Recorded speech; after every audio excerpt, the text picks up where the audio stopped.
다 합장하시고 나무아미타불 나무아미타불 나무아미타불. 네, 반갑습니다.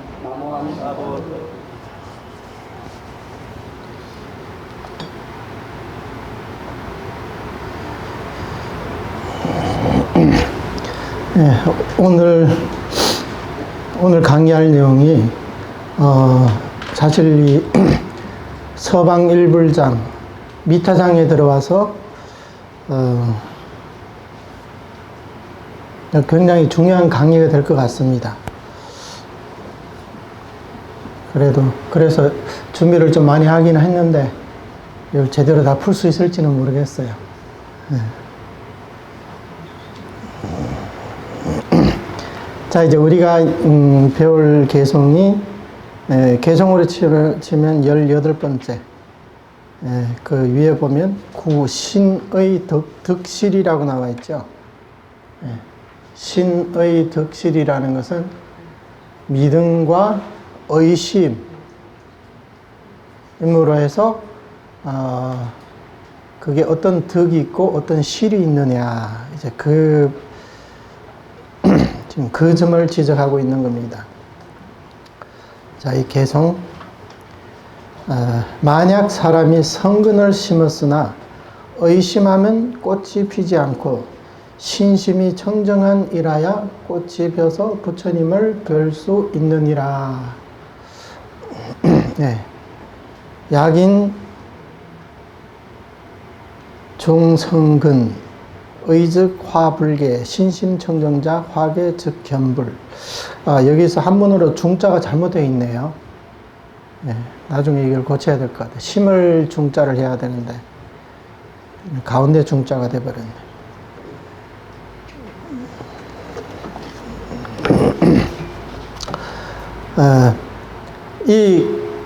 이 개성을 딱 보니까 이게 무엇을 설명하고 있는 것 같아요? 이게 태생과 화생에 대해서 지금 얘기를 하고 있는 겁니다. 네. 그러니까 만약 사람이 성근을 심었으나 의심을 하면 꽃이 피지 않는다. 이것은 이제 태생을 말하는 거죠. 태생.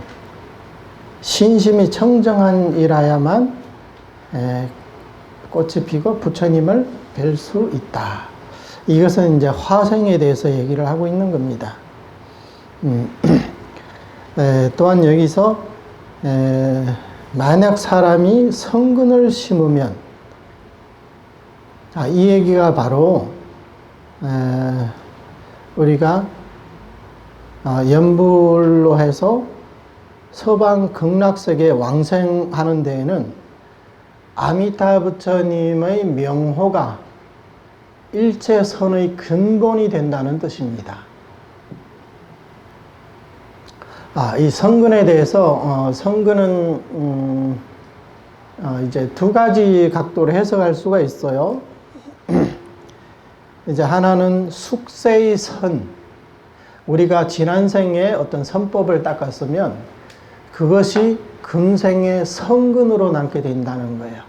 그래서 우리는 성근이 깊다 이렇게 보통 말을 하는데, 성근이 깊다는 것은 이 사람이 전생에 선을 많이 닦았다는 뜻이거든요. 그래서 그게 이제 현생의 성근으로 나타나게 된다는 겁니다. 네. 물론 이 성근이라는 것은 불법에서 말하는 어떤 수행을 했다는 뜻입니다. 세간에서 세속적인 복을 아무리 많이 지어도 이것은 우리 불교에서 말하는 이 성근이 되기는 어렵습니다. 왜냐하면 세간의 이런 선법들은 그냥 단지 하나의 유료의 복으로서 그 복이 닿으면 바로 사라지게 돼 있어요. 마치 우리 은행에 이제 돈을 저축하면 그 돈을 다 찾았으면 잔고가 이제 제로로 나오는 건 마찬가지라는 거죠. 근데 불법에서 말하는 이런 선법들은 전생에 지은 복이라 하더라도 그 선법으로 인해서 그 숙세의 선으로 인해서 금생에 불법을 만날 수 있는 하나의 이제 조건이 형성이 된다는 거죠. 그래서 이런 선근은 세간의 선법과는 의미가 좀 다릅니다. 우리가 금생에 연불법을 만날 수 있고 없고도 그 사람이 전생에 어떤 세간의 복을 얼마나 많이 닦았냐, 그게에서 결정되는 게 아니라 전생에 이 법과 얼마나 많은 인연을 심었는지, 불법의 수행에 얼마나 많은 그 수행을 했는지에 따라서 그것이 바로 현생에 우리가 불법을 만날 수 있는 한 계기가 된다는 거죠. 그게 사실 일종의 선근의 작용이기도 합니다. 그리고 이 선근이 깊어야만이 우리가 이 정법을 만날 수 있는 거예요. 선근이 깊지 않은, 불법에 대한 선근이 깊지 않은 사람은 본인 스스로 불법을 만났다고 생각할지 몰라도 굉장히 많은 부분들이 이제 유사불교, 불교인 것 같지만 사실 불교로 포장되어 있는 그런 유사불교라는 거죠. 근데 일반인들은 그런 것들을 분간할 수 있는 그런 지혜력이 없기 때문에 본인은 철석같이 이게 불교라고 믿고 있지만 사실은 정법에서 한참 떨어져 있는 그런 기껏 해봐야 유사불교라고밖에 할 수가 없거든요. 그래서 우리 담란대사님께서 난행도의 어려움을 얘기하면서 5가지를 들어서 말씀하셨는데 그 중에 하나가 외도의 착한 모습이 보살법을 어지럽힌다 그랬어요. 지금 현재 우리 말법 시대에 그런 현상들이 굉장히 많이 일어나고 있다는 거예요. 그러니까 저 사람은 외도이지만 아주 선을 강조하거든요. 겉모습으로 봤을 때 굉장히 선하게 보여요. 봉사활동도 많이 하고, 자선 사업도 많이 하고, 사람들에게 착하게 살라 가르치고, 모르는 사람, 이거 우리 불교랑 별로 차이가 없는데? 이게 불교인데, 거기다가 이제 불교 용어를 이제 몇 가지 더 사용해버리면, 이제 사람들이 그게 이제 깜빡 속아 넘어가거든요. 왜냐하면 사실은 우리 이 정법, 불교에서 말하는 정법들은요, 우리가 자세히 들여다보면 우리의 범부의 이 범부성을 거슬리는 내용들이에요. 우리 인간들은 탐진치에 익숙해 있거든요. 근데 정법에서는 탐진치를 하지 말라 그래요. 탐진치에 습관화된 사람들이 이걸 하지 말라 이 얘기를 딱 들으면 우선은 마음속으로 그 뜻이 옳다고 생각될지는 몰라도 마음속으로 내가 이렇게 해야 되겠다 이런 마음을 내기가 쉽지가 않다는 얘기죠. 그런데 우리의 근본적인 이 번뇌는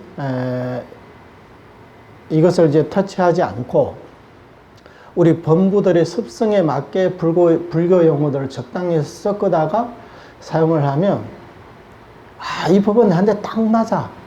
이제 이런 생각을 하기 쉽다는 거죠. 근데 문제는 뭐냐면 그 법이 우리 이 정토문에서는 우리 탐진치 삼독을 갖고 있어도 부처님이 원력으로 왕생할 수 있다 그러거든요. 근데 이 목표는 어디까지나 왕생해서 성불에 있는 거죠. 근데 일반 그 유사불교에서 가르치는 그런 가르침들은 대부분 이제 그런 게 없어요. 대부분 이제 현실적인 어떤 소원을 성취시켜준다. 이제 그런 얘기를 들으면 사람들이 이제 솔깃하는 거죠. 그 다음에 이제 일부 이제 종교, 그것도 하나 이제 종교라고 봐야 되겠죠. 자기들만의 어떤 무슨 천국이 따로 있다고. 그래서 자기들 법을 알면 자기들의 천국에 왕생할 수 있다, 갈 수 있다고 이제 그렇게 주장하고 있거든요. 근데 그 내용이 그게 뭐냐? 자기들 자기들 자체 믿고 자기들이 시키는 대로 하면 된다고 그러거든요. 근데 이런 것들은 우리가 분명히 알아야 되는 것은 우리가 어떤 교리 공부를 할 때 우리는 반드시 경전의 근거가 있어야 되고 또 역대적으로 조사 스님들이 이 법에 대해서 언급을 한 부분이 있느냐, 그런 것들을 우리가 자세히 살펴볼 필요가 있어요. 그래서 어떤 큰 스님들은 중국으로 치면 당송 이후에 그 스님들의 얘기는 듣지 말라, 이렇게까지 얘기하는 분들도 있어요. 왜냐하면 당나라 송나라 이전과 당나라 이후에 그 하는 얘기들이 교리에 대한 해석에 있어서 많은 어떤 차이가 생겨난다는 거예요. 물론 그 사람이 전승되어 온, 이어받은 그 법이 옛날 순수하게 예를 들어서 중국으로 치면 8대 대승종파가 있잖아요. 이런 대승종파 조사 스님들의 가르침 철저히 의지했다면, 근거했다면, 물론 따를 수는 있겠지만, 자기가 새로 어떤 뜻을 개발해가지고, 나 혼자 수행해가지고 이런 깨달음을 얻었다. 그래서 지금까지는 어떤 사람도 발견하지 못한 그런 깨달음을 내가 얻었기 때문에, 나는 직접 부처님의 가르침으로부터 이런 깨달음을 얻었기 때문에 이 법이 정법이다, 이렇게 주장한다면 일단 의심부터 해야 된다는 거예요. 그래서 여기서도 말하는 이 성근에 대해서 방금은 숙세에 우리가 닦은 어떤 선법, 그것이 성근이 된다고 말씀드렸습니다. 그 다음에 또 한 가지는 뭐가 있냐면 선의 근본이라는 말도 돼요. 하나는 선의 뿌리가 되겠고, 하나는 이거는 선의 근본이라고 할 수가 있는 거죠. 선의 근본이 되는 게 무엇일까요? 당연히 우리 정토문의 입장에서는 남아미타불 육자명호가 모든 선의 근본이 되는 거겠죠. 왜냐하면 이 육자명호에는 무량무변하고 불가사의한 이런 모든 공덕이 육자명호 속에 전부 빠짐없이 함축되어 있기 때문에 명호 자체가 일체 선의 근본이 될 수가 있다는 겁니다. 그래서 여기서 말하는 그 선근을 심는다는 것은 아무튼 우리 불교에서 수행하고 선법을 닦고 또 우리가 연부를 통해 극락왕성을 발언하는 등등 이런 것들이 다 여기에 이제 속한다고 할 수가 있겠죠. 근데 여기에 대해서 의심을 하면 어떻게 되느냐. 의심하게 되면 연꽃이 피지를 않는다는 거예요. 그래서 신심이 청정한 자라야만이 꽃이 피고 이 부처님을 뵐 수 있다. 우선은 이제 무량수경에 나와 있는 그 말씀들을 직접 읽으면서 이제 해석을 할 텐데, 우선 우리 이행품 있잖아요. 이 이행품의 이 맥락상으로 이렇게 보면 믿음이 청정해야 된다. 그럼 뭘 믿어야 할까요? 여기서는 뭘 믿어야 할까요? 네? 뭘요? 그렇죠. 그렇게 볼 수가 있죠. 처음에 여기 미타장에 들어와서 처음에 뭐라고 했어요? 아미타불의 본원은 이러하다 하면서 그 본원의 내용에 대해서 해석을 하잖아요. 만약 사람이 나를 염하여 명호를 부르며 스스로 규명한다면 즉시 필정에 들고 안욕 따라 삼약 삼보리를 얻게 되리라. 이렇게 얘기했잖아요. 그리고 나서 그 다음에 이제 개성으로 이제 찬탄을 하는 거예요. 그러면 이 미타장의 이 글의 맥락상으로 보더라도 믿음이 청정하다는 것은 이 부처님의 본원에 대해서 추구도 의심이 없는 사람이라야만이 믿음이 청정하다고 할 수가 있겠죠. 만약에 여기서 말씀하셨지만 이 본원 칙명으로 즉시 불태전에 들 수 없고 그리고 왕성에서 안욕따라 삼맥삼보리를 얻을 수 없다. 이렇게 의심을 한다면 어떻게 되겠어요? 꽃이 피지 않는다는 얘기죠. 네. 그러니까 다시 말해서 제18원에 대해서 의심을 하는 자는 이런 사람은 왕성을 하더라도 연꽃이 피지 않는다는 거예요. 우리가 믿음 하지만 이 믿음이 중요한 이유는 믿음 자체에 있는 게 아니라 믿음의 대상에 있는 거예요. 우리가 이 세상을 잘 살펴보더라도 우리가 이 정토 법문에 대해서 신심이 대단한 것 같죠? 근데 저 사이비 종교를 믿는 사람들을 봐요. 겉으로 보면 우리보다 훨씬 더 신심이 있거든요. 보면 정말 그런 사람들은 생업을 포기하고도 집을 전 재산을 다 팔아서라도 자기네 그 종교를 위해서 그렇게 헌신을 하거든요. 그러니까 겉으로 봐서는 우리 불교도들이 어떻게 당해낼 수가 없어요. 근데 그 믿음은 우리보다 더 깊은 것처럼 보이지만 그 믿음의 대상이 뭐예요? 대상이 잘못되었잖아요. 그러면 믿음의 대상 자체가 청정하지 않다면 내가 아무리 깊이 믿는다 맨날 노래 부를지라도 그 믿음은 청정해질 수가 없어요. 네. 그게 어떻게 청정해지겠어요? 믿음의 대상 자체가 청정하지 않은 것인데.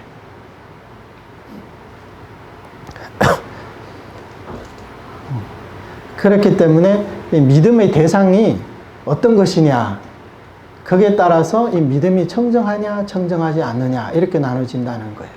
자, 그래서 여기서 핵심은 우리가, 어쨌든 용서보살님의 뜻에는 이 본원에 대해서 의심 없이 믿을 수 있다면 그것이 이제, 청정한 믿음이고, 여기에 대해 의심이 있다면 그 믿음은 청정하지 않아서 왕성하더라도 연꽃이 피지 않는다.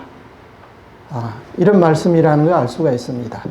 자, 그러면 제가 준비를 해왔는데 무량수경 하군에 있는 내용입니다. 그러니까 태생 화생에 관해서 무량수경 경문에 이런 내용이 있습니다. 이 무량수경에 대해서 제가 글을 좀 옮기려고 그 인터넷에 올라와 있는 여러 그 스님들의 그 번역물을 한번 참조를 해봤는데, 뭐 그 중에 뭐 제가 보니까 그 한보광 스님 있잖아요. 한보광 스님이 번역본이 그래도 좀 원문에 좀 많이 가깝고 그러더라고요. 이제 어떤 분들은 이 번역물을 보면 도저히 이렇게 해도 되냐 싶을 정도로 그 과하게 이렇게 의역을 한 부분들이 많더라고요. 자, 무량수경에서 여기 아니지. 부처님께서 자시보살에게 말씀하셨다. 자시보살은 이제 미륵보살님을, 미륵을 번역하면 또 자시라고도 그런다 하거든요. 어떤 중생들은 의욕심을 품은 채 모든 공덕을 닦아 그 국토에 태어나기를 원하였기 때문이니라. 이게 저 나라에는 왜 화생이 있고 태생이 있습니까? 이렇게 미륵보살님이 여쭙자 부처님이 이렇게 대답을 하신 거예요. 그들은 아직 부처님의 지혜, 불가사의한 지혜, 무엇이라 이름할 수 없는 지혜, 대승의 넓고 큰 지혜, 무엇과도 비교할 수 없는 최상의 지혜를 깨닫지 못했기 때문이니라. 이러한 지혜는 믿지 않으나 죄와 복에 대해서는 믿어 선을 닦고 그 나라에 태어나기를 원하였느니라. 이러한 중생들은 저 궁전에 태어나서 500세까지 살면서도 부처님을 친견하지 못하고 법문도 듣지 못하며 보살과 성문과 거룩한 성중도 보지 못하므로 그들을 그 국도에서는 태생이라 하느니라.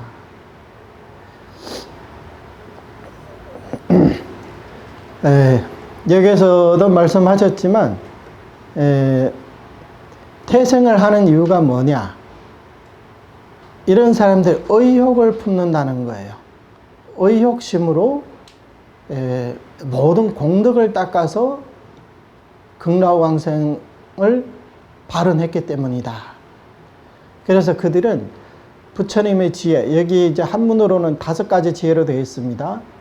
불지, 이게 이제 부처님의 지혜, 부사이지, 그러니까 생각으로 헤아릴 수 없는 그런 지혜. 그 다음에 불가칭지, 그러니까 이루 말할 수 없는 그런 지혜를 말합니다. 그러면 대승의 넓은 지, 대승광지, 무등무륜 최상승지. 무등무륜이라는 것은 무엇과도 이제 비교할 수 없다는 거예요. 그리고 위없는 최상의 수승한 지혜를 말하는 겁니다. 이러한 지혜들에 대해서 의심을 하며 믿지 못한다.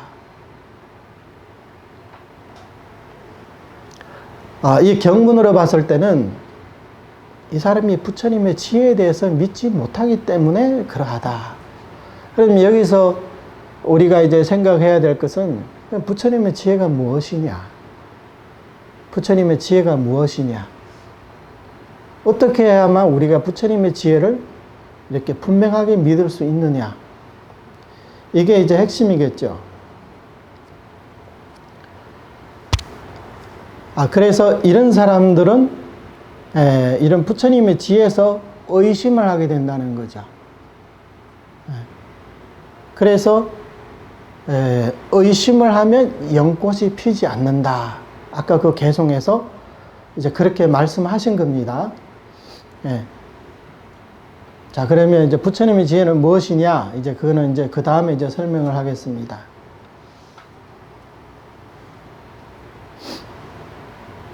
그러나 이러한 지혜는 믿지 않으나 죄와 복에 대해서는 믿어 선을 닦고 그 나라에 태어나기를 원하였느니라. 자, 보세요. 부처님의 이 지혜에 대해서는 믿지 못하고 그래도 이 사람은 죄와 복에 대해서는 믿는다는 거예요. 그래서 선을 닦아서 선본을 닦아서 저 나라에 왕생하기를 발언한다. 그러니까 이 얘기가 뭐냐면 사실 우리 정토종로 입장에서는 바로 제19원을 얘기하는 거예요. 제19원을 얘기하는 거예요. 제18원에 대해서 믿지 못하는 사람들은 어떻게 해요? 그런 사람들은 광경에도 나와 있지만 삼복을 닦게 되겠죠. 삼복. 죄와 복에 대해서는 믿는다. 그러니까 이런 사람들은 일단 악이 없다는 얘기예요. 왜냐, 죄와 복을 믿어서 선본을 닦는다는 거예요.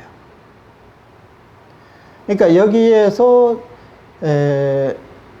선도대사님 판석하신 요문과 홍원문의 차이가 여기에서 드러나는 겁니다. 요문이란 뭐라고 했어요? 바로 광경에서 말하는 정선과 산선을 말하는 거라는 겁니다. 그래서 정선은 생각을 쉬고 마음을 집중시키는 것이고, 산선이라는 것은 악을 끊고 선을 닦아서 그 공덕을 회양해서 왕성하려는 그런 수행을, 그런 선을 산선이라고 했다는 거죠. 그러면 여기과 이제 대입해서 비교해 보면, 죄와 복을 믿기 때문에 이 사람은 당연히 이제 죄를 짓지 않고 이제 복을 닦겠죠. 어떤 복을 닦을까요? 물론 여기는 여러 가지 복들이 있겠죠. 근데 광경으로 말한다면 이제 삼복을 닦아서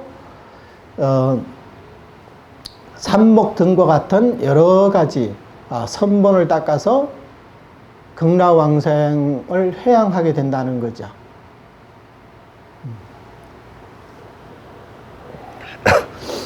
이러한 중생들은 저 궁전에 태어나서 500세까지 살면서 부처님을 칭견하지 못하고 법문도 듣지 못한다. 그 다음에 보살과 성문과 거룩한 성경도 보지 못하므로 그들을 그 국도에서는 태생이라고 하느니라. 자, 여기서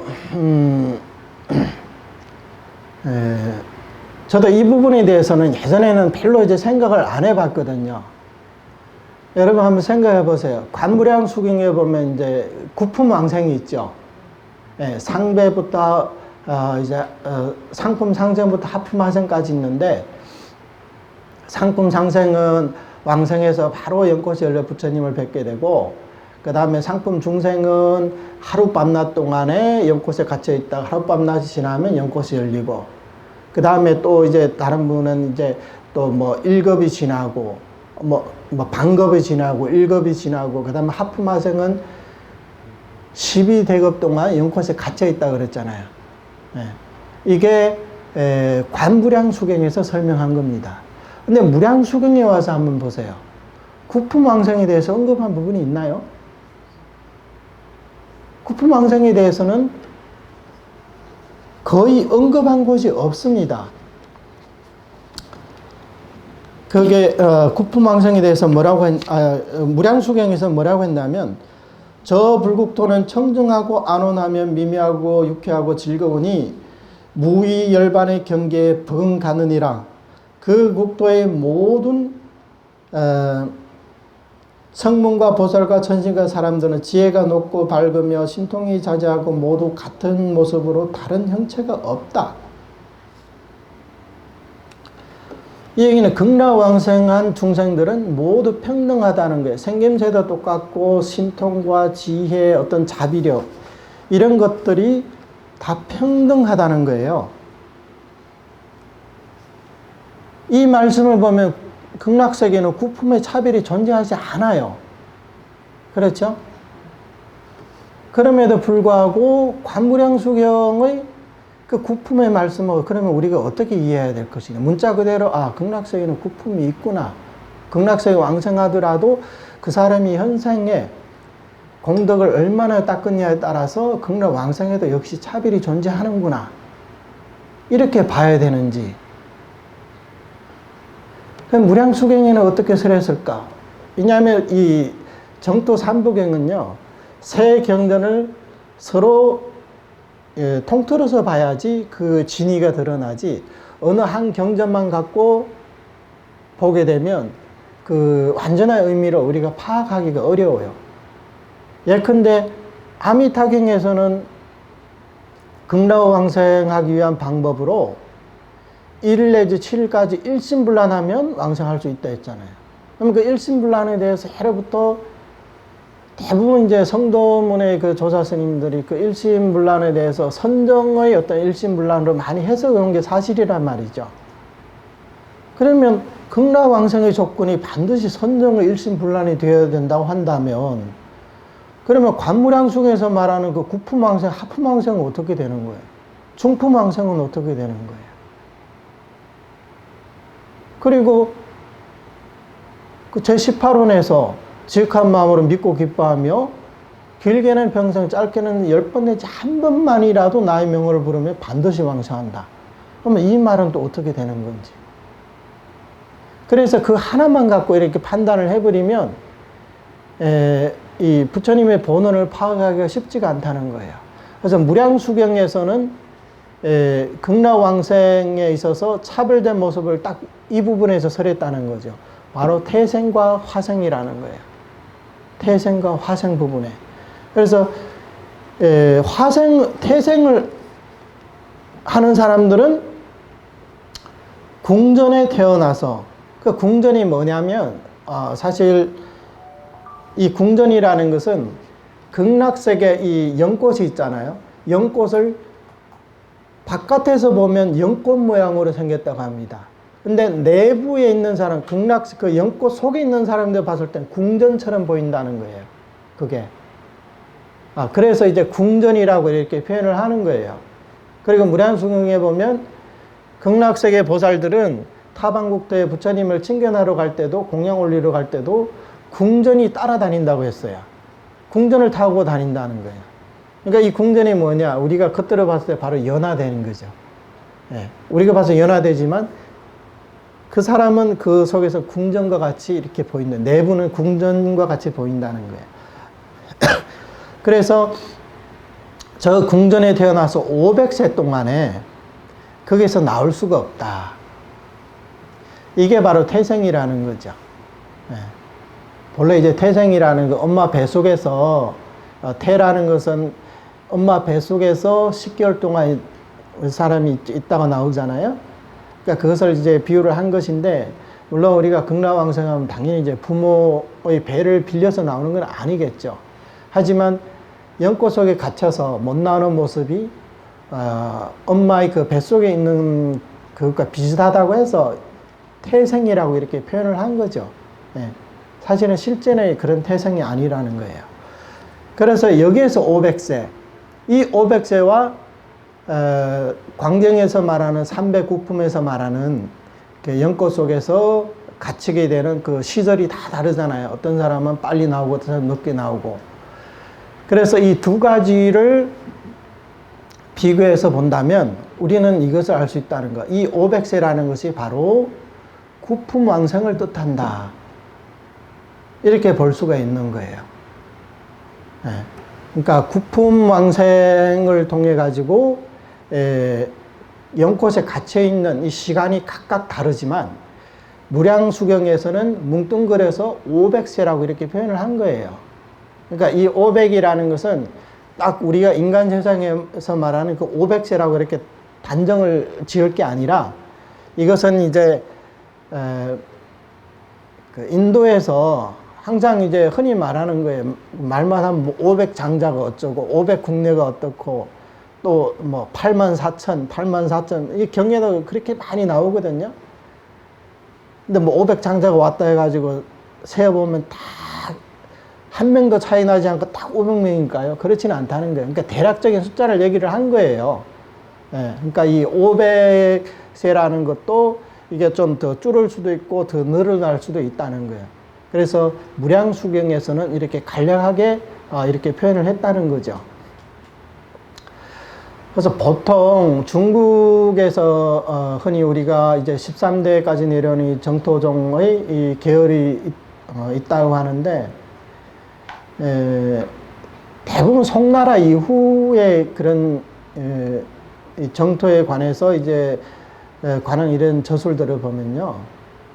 그러니까 구품 외에 따로 태생이 또 있다. 이렇게들 많이 해석을 했더라고요. 그래서 저도 처음에 정토종에서 이런 해석을 두고 깜짝 놀랐어요. 왜냐하면 처음 들어보는 얘기거든요.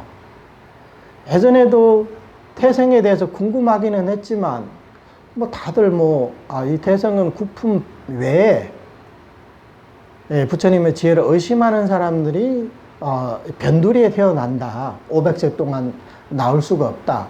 그래서 이것은 구품왕생과는 좀 다르다. 그냥 그렇게만 막연하게 생각을 했었는데 처음 이 정토종의 해석을 보고 저도 깜짝 놀랐었어요. 이런 것도 있나? 그래서 유심히 이렇게 들여다봤더니 이 말씀이 이 구품왕생과 비교를 해보니까 이게 말이 되더라 이거예요. 그러니까 중국 불교에서는 이 선도대사님 이 기열의 순수정토종 계열의 이 그런 그 책들이 중국에서 사라지고 나서 이걸 참조를 하지 못했기 때문에 전부 다 이제 성도문의 입장에서 해석을 하다 보니까 지금까지 그렇게 나와 있던 것 같아요.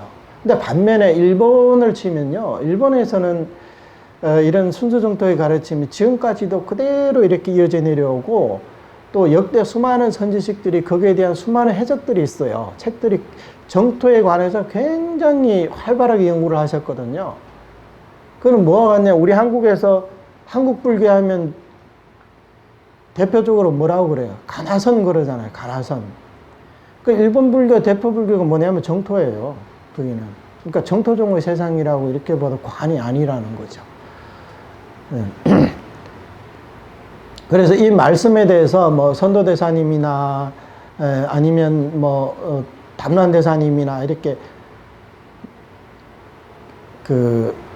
이제 확실하게 어떤 글에다가 이것은 309품에 해당된다 이렇게 분명히 말씀하시지는 않았지만 그 뜻을 유추해 보건대 이렇게 결론이 날 수밖에 없다는 거예요. 그래서 무량수경에서는 왕생한 사람 다 평등하지만 이렇게 부처님의 지혜를 의심했기 때문에 이 사람은 태생을 하게 되는 것이다 이렇게 해석을 했단 말이죠. 예. 그러면 이 부분과 구품왕생을 이렇게 대입했을 때 태생이 바로 구품왕생이고 화생은 뭐예요? 화생은 연화대를 거치지 않는다는 거거든요. 네, 그 속에서 일정 기간 머물 필요가 없다는 거예요. 그래서 밑에 이제 그런 말씀 나옵니다. 앞에는 태생이고 그 다음에 화생은 어떤 사람들이냐? 어떤 중생이 부처님의 지혜 내지 최상 성질을 분명히 믿고 이게 뭐냐? 앞에서 말하는 5가지 지혜를 말합니다. 이것을 분명히 믿고 여러 가지 공덕을 지어 극락세계에 태어나고자 신심내어 해양한다면 이러한 중생들은 칠보로 된 연꽃 속에서 저절로 화생하느니라. 그들이 가부좌를 하고 앉으면 잠깐 사이에 몸에는 광명과 지혜와 공덕이 다른 보살들과 같이 구족하게 갖추어지느니라. 이게 바로 이제 평등성을 나타내는 거예요. 이렇게 화생하는 사람들은 연꽃 속에 갇혀 있을 필요 없이 극락왕생하자마자 바로 연꽃이 피고 이제 온몸에는 몸에는 광명과 지혜와 다른 공덕이 극락세계 다른 보살과 똑같이 구족하게 되느니라. 그러니까 극락세계 이 대중들은 이런 몸의 광명이라든가 지혜라든가 공덕이란 다 평등하다는 거예요. 왜 그러냐? 왕생론주에 이런 말이 있어요.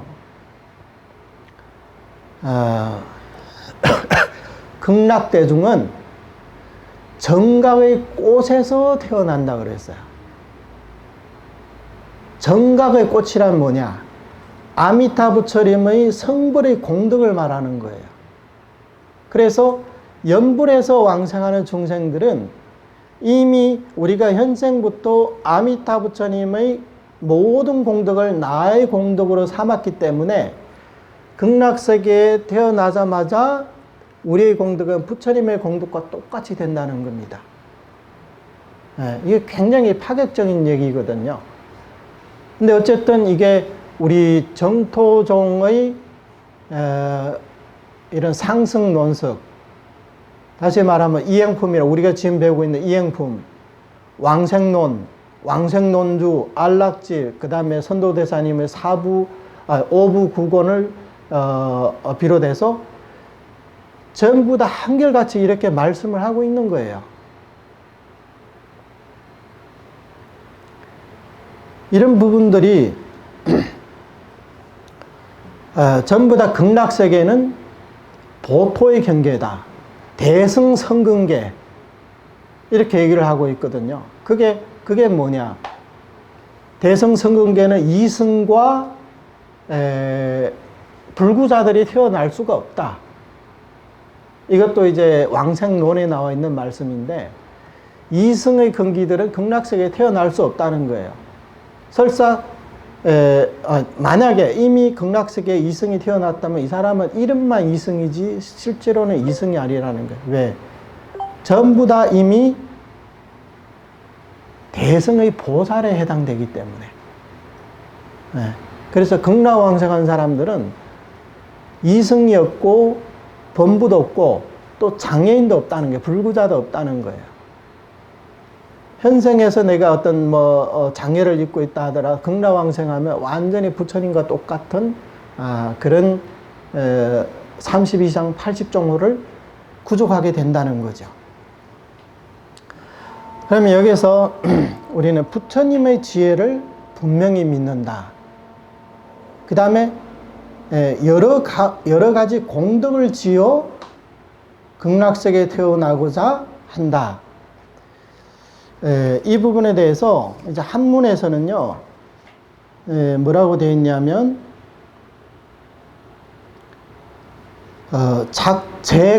제공덕이라고, 제공덕.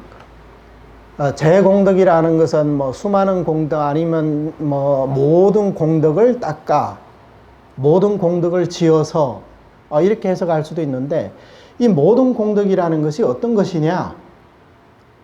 여기에 대해서 우리는 모든 공덕을 짓는다. 이것이 바로 부처님의 명호를 뜻한다는 겁니다.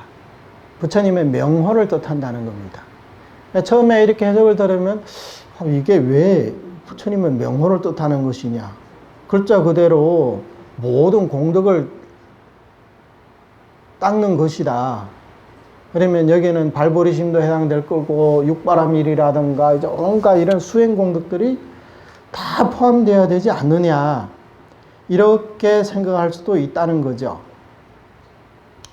그런데 이 부처님의 명호는요, 이 육자 명호는 일체의 공덕을 다 모조리 거둬들인다, 총섭을 할 수가 있다는 거예요. 그러면 모든 공덕을 닦는다. 이 공덕은 누가 닦을까요? 이 공덕을 누가 닦아요? 내가 닦는다. 우리는 이렇게 이제 생각하기가 쉽죠. 근데 모든 공덕을 닦는다 했을 때 이 공덕은 아미타 부처님의 공덕이 되는 거예요. 아미타 부처님의 공덕이 나의 공덕이 되기 때문에. 그래서 선도대사님 육자명호를 해석할 때 나무란 곧 규명이요, 또한 회양과 발언의 뜻이기도 하며 아미타불이 곧 그 행이다 그랬거든요. 우리 범부 중생들의 모든 공덕을 무슨 수로 닦아요? 우리 같은 중생들이 어떻게 모든 공덕을 닦을 수 있을까요? 그 다음에 부처님의 지혜를 분명히 믿는다. 우리는 부처님의 지혜가 어떤 건지 알아요? 어떻게 믿을까요? 옛날에 원효대사님은 이 5가지 지혜, 처음에 불지는 이걸 총지다. 그러니까 부처님의 지혜에 대한 이제 총칭, 총체적인 이름이다. 그 다음에 이제 4가지, 그 뒤에 나오는, 부사이지, 불가칭지, 대승광지, 무등무륜, 최상승지, 여기에 대해서 이것을 이제 유식의 4가지 지혜라고 말씀하셨죠. 그러니까 성소작지가 있고 묘관찰지, 그 다음에 평등성지, 대원성지 해가지고 전식 득지라고 해서 우리의 식을 지혜로 바꾸면 우리가 성불을 할 수가 있다는 거예요. 근데 이 4가지 지혜로 이렇게 설명을 하면 우리 범부 중생들이 성소작지가 뭐예요? 설사 우리가 문자적으로 이해했다 하더라도 그것을 우리가 분명히 믿는다고까지 말할 수 있을까요? 우리는 단지 부처님의 지혜는 불가사의 부처와 부처만 알 수 있는 건데, 그것을 우리가 그 이름에 대해서 알았다 해가지고 우리가 부처님의 지혜를 분명히 믿는다, 그렇게 말할 수 있겠냐 이거예요. 물론 그렇게 해석해도 돼요. 왜? 그것이 부처님의 지혜다. 그 지혜는 어디에서 나타나느냐? 그게 바로 육자명호에서 나타난다는 거예요. 그게 뭐냐? 그게 바로 부처님의 구제력을 말하는 거예요. 그래서 우리 정토종의 종지에서 첫 구절이 뭐예요? 아미타 부처님의 구제를 믿고 받아들이고, 이게 바로 부처님의 지혜라는 겁니다. 크게 말하면 부처님의 지혜를 분명히 믿는다. 이것은 뭐냐면 아미타 부처님의 48대원을 말하는 거예요. 48대운이 부처님의 지혜로 만들어진 거 아니에요? 그래서 경전에서는요, 이런 말씀이 있어요. 제가 준비를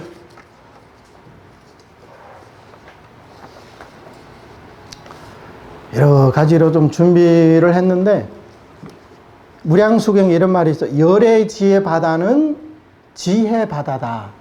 이 말씀을 잘 한번 들어보세요. 지혜의 바다라고 했어요. 열의, 쏘십시오. 열의 지혜 바다는 깊고 넓어서 끝이 없으니 이승이 헤아릴 수 없고 오직 부처님만이 홀로 분명히 아신다. 그러니까 부처님의 지혜는, 여기서 말하는 이승은 성문과 보살을 뜻하는 거예요. 이런 성문과 보살조차도 부처님의 지혜는 알 수가 없다고 했어요. 오직 부처와 부처님만이 알 수 있다, 이렇게 말씀하셨거든요.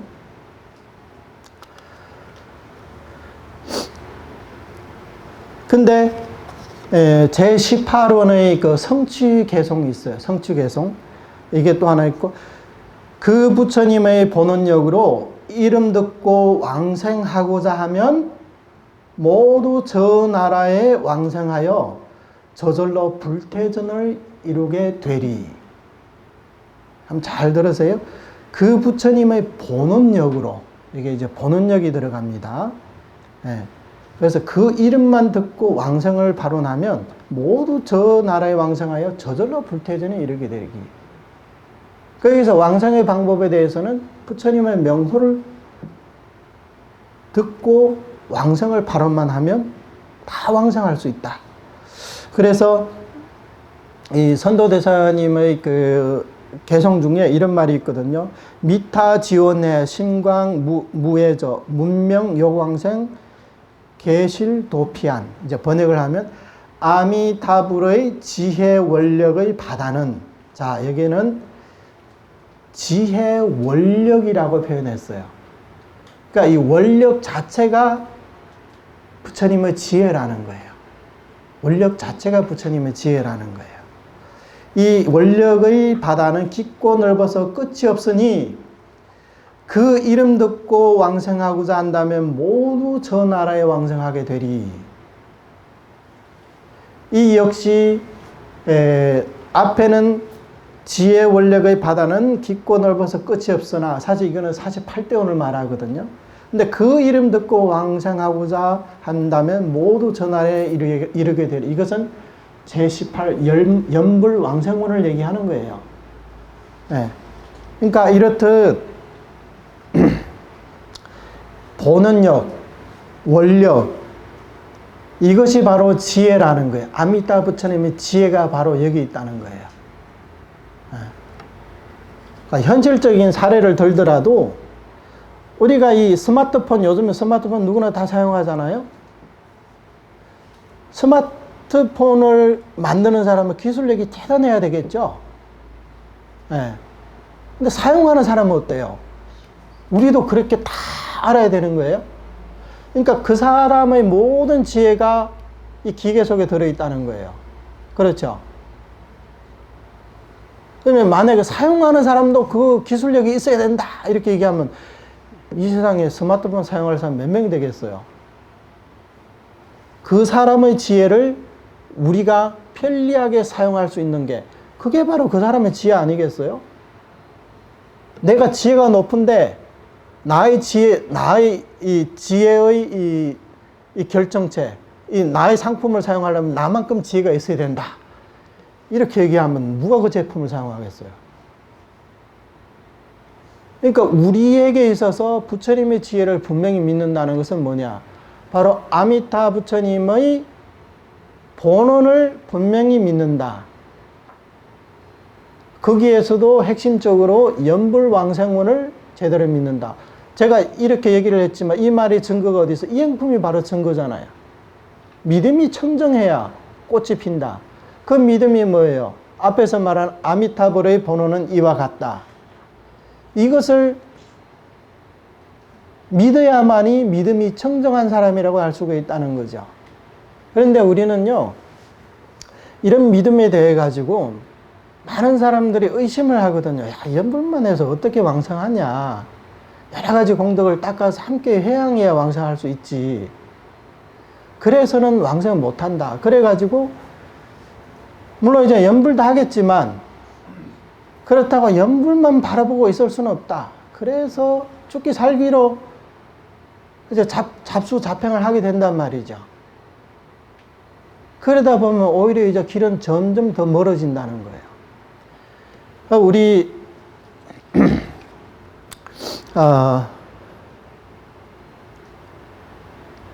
선도대사님 말씀, 이런 말씀이 있어요. 겉으로는 현명하고 착하고 정진하는 모습을 보이면서 안으로 거짓을 품어서는 안 된다. 이게 이제 삼심을 해석하는, 이제 지성심을 해석하는 데서 하신 말씀이에요. 자, 잘 들어요. 겉으로는 현명하고 착하고 정진하는 모습. 아주 용맹정진하는 것 같아요. 막 하루에 막 3,000배하고 뭐, 잠도 안 자고 열심히 막 뭐 경전 독송하고 뭐 하고 하는 것 같아요. 안으로는 거짓을 품어서는 안 된다. 탐욕과 성냄과 삿된 견해와 위선적인 여러 가지로 간사하고 악한 성품을 바꾸기 어려워서, 자 봐요. 여러 가지로 간사하고 악한 성품을 바꾸기 어려워서 마치 뱀이나 정갈과 같다. 어떻게 보면 아주 심한 말씀 같죠. 네. 뱀이나 정갈과 같답니다. 물론 이게 다 비유법입니다. 이런 비유는 법화경의 비유품에도 나오고 있습니다. 비록 삼업을 일으키나 독이 섞인 선이라 부르고 또한 거짓된 행위라 부르며 진실한 업이라 부르지 않는다. 이렇게 우리 신구의 삼업을 일으킨다면 이것을 독이 섞인 선이라 부르고 또한 거짓된 행위라 부른다는 겁니다. 만약 이와 같이 안심과 기행을 한다면 설사 몸과 마음으로 부지런히 힘쓰며 주야로 24시간 동안 급히 걷고 급히 짓기를 마치 머리에 붙은 불을 끄듯이 하더라도 이 모든 것을 독이 섞인 선이라 부른다. 이러한 독이 섞인 선행을 회양하여 저 부처님의 정토에 태어나고자 한다면 이것은 절대 불가하다. 이 부분에 대해서 만약에 우리 그 단톡방에 들어오신 분들은 아마 그 누구죠? 그 법연상인 그 안심법어 있잖아요. 그게 통해 가지고 열심히 공부하신 분들은 무슨 뜻인지 알 거예요. 일반인들의 이 얘기를 딱 들어보면 그렇지, 이 말이 맞아. 겉으로는 영맹정진한 것 같지만 마음으로는 영맹정진할 마음이 없어. 남한테 보여주려고 그냥 하는 거야. 이렇게 생각할 수가 있거든요. 이 문자상으로 봐서는. 실제로 그렇게 해석하는 큰 스님도 계십니다. 근데 사실은 그게 아니에요. 이 법연 스님 상인께서도 말씀하셨지만, 자, 여기 봐요. 이와 같이 안심기행을 한다면 설사 몸과 마음으로 우리의 겉모습만, 몸만 이렇게 열심히 하는 것이 아니라 마음도 그렇게 한다고 했어요. 그러니까 이 사람은 누구를 속이려고 그러는 게 아니에요. 실제로 이 몸도 그렇고 마음도 똑같이 내가 부지런히 수행해가지고 내가 뭐 번뇌를 끊어야 되겠다, 삼계를 벗어나야 되겠다, 내가 성불을 해야겠다, 이런 생각을 갖고 있다는 거예요. 그래서 얼마나 열심히 하냐면 주야 24시간 동안 자지도 않아요. 급히 걷고 급히 짓기를 마치 머리에 붙은 불을 끄듯이. 얼마나 절박한 마음입니까? 우리 머리에 붙은 불을 끄듯이 연불하시는 분이 있어요, 여기에?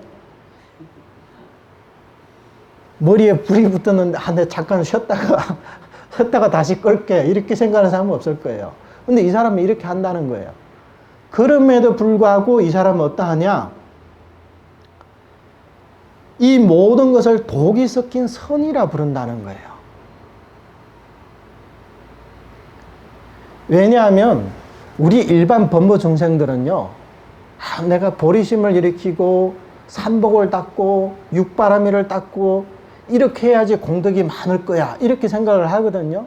그래야 그 공덕을 해야 왕성할 수 있을 것이다, 이렇게 생각을 합니다. 그런데 우리 선도대사님 말씀에 따르면요, 물론 이게 진리겠지만 우리 중생들이 자력으로 닦은 이런 어떤 선행이라 할지라도 여기에는 전부 다 우리 중생들이 본질적인 탐진치 삼독이 그 속에 섞여 있다는 거예요. 이 탐진치 삼독을 벗어나려면 최소한 우리가 삼륜이 청정한 이런 실상을 깨닫고 내지는 증득을 하는 그런 단계에 가야 삼륜이 청정하다 그러거든요. 이런 사람은 삼독심이 없다고 할 수가 있어요. 이런 사람이 닦은 모든 공덕은 중도 실상과 상응하기 때문에 이런 공덕은 내가 땅에서 쓰레기 하나 줍는다든지 남에게 10원짜리 한 장을 하나를 보시하더라도 이것은 진실한 공덕이 될 수가 있어요.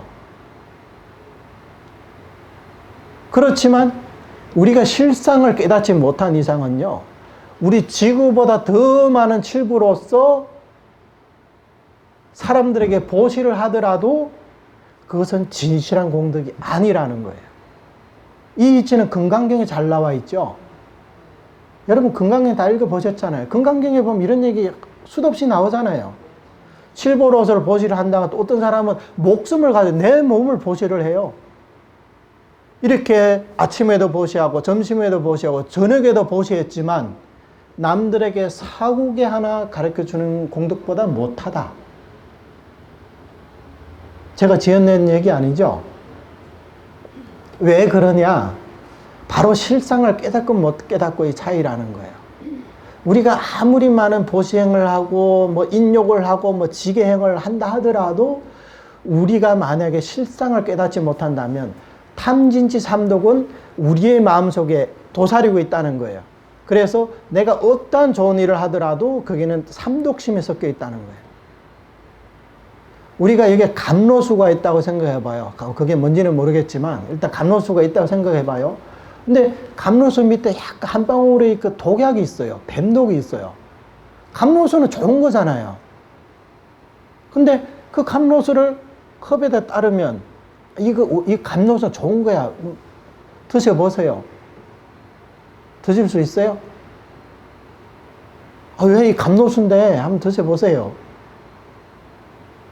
드시면 바로 죽겠죠. 감로수가 문제가 아니라 그 밑에 독이 있잖아요. 그래서 감로수조차도 독에 물들게 된다는 거죠. 그러니까 이 얘기도 마찬가지예요. 이것은 우리가 아무리 이 사람이 신구이 삼업을 열심히 정진한다 하더라도 지금 이 말법 시대에 우리 범부 중생들의 신분으로 이렇게 할 수도 없겠지만 설사 이렇게 한다 하더라도 이것은 전부 다 독이 섞인 선이고 거짓된 행위라는 거예요. 안과 밖에 상응하지 않는다는 얘기입니다. 우리 본성은 부처인데 이렇게 말할 수도 있어요. 근데 여기서 말하는 이 성품이라는 건 성품에는 두 가지가 있어요. 하나는 우리의 본성, 우리의 자성, 불성, 또 하나는 여러 생 동안에 익혀온 습성으로 인해서 그것도 하나 이제 성품이 되는 거예요. 그래서 우리가 평소에 저 사람의 성품은 옳겠다, 저 사람의 성품은 착하다 이런 말도 하잖아요. 네. 물론 이 성품과 불성할 때 그 성품은 다르겠죠. 불성으로 치면 다 부처죠. 뭐 누가 부처가 아닙니까? 하지만 그것은 이론만 그렇지 현실적으로 우리는 그렇지가 않잖아요. 생사가 둘이 아니라고 하지만 우리는 누구나 죽음을 두려워하고 있어요. 생사가 둘이 아니라면서요. 그리고 나와 남이 둘이 아니다, 이런 말을 막 입버릇처럼 하는 사람이 있어요. 그런 사람을 딱 보면 무슨 말 하고 싶냐, 정말이에요? 정말이다. 그러면 주머니는 돈 저한테 주세요. 난 말하고 싶어요. 왜? 너와 나 둘이 아니라면서 그럼 당신 돈이 내 돈도 돼야 되는 거 아니냐고. 집도 나한테 달라고. 당신 집이 내 집이니까. 그냥 남의 집에 들어가면 주거 침입죄로 신고할 거 아니에요. 말로는 너와 내가 둘이 아니라고 하면서 당신 마누라도 내 마누라라 하면 그냥 막 칼부림 날걸요. 그러니까 우리 중생들은 이론만 고집하고 현실을 부정해버리는 그런 이제 우를 범하기 쉽다는 거죠. 이치는 그 이치가 맞지만 그 이치를 정득하기 전에는 우리가 그 이치에 대해서 나의 것으로 만들 수가 없다는 거예요. 나한테 적용이 안 된다는 거예요. 예. 번뇌와 보리가 둘이라고 하지만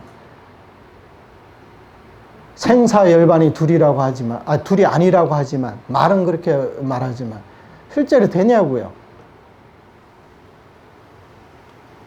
생사는 생사고 열반은 우리 범부들에게는 오히려 그게 더 와닿는다는 거예요.